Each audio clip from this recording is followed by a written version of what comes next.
नमस्ते सबैजनालाई। आज चाहिँ मलाई दुईटा केकको अर्डर आएको छ। एउटा चाहिँ बटर स्कच अनि अर्को चाहिँ चकलेट केकको।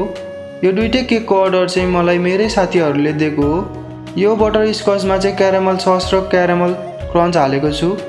यहाँ चाहिँ केकलाई आइसिङ गर्दैछु।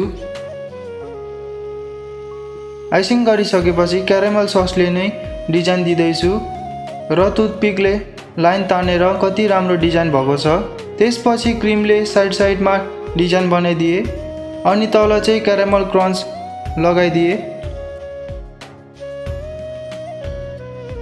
र लास्टमा हाम्रो केक यस्तो भएको छ।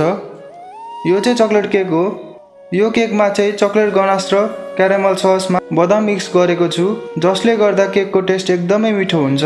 साथीले चाहिँ ड्रिपिङवाला डिजाइन बनाइदिए भनेको थियो र म पनि त्यस्तै बनाउँदैछु। अनि केकमा चाहिँ ह्याप्पी एनिभर्सरी लेखिदिए। यो चाहिँ मेरो साथीको मम्मी बाबाको एनिभर्सरी केक हो।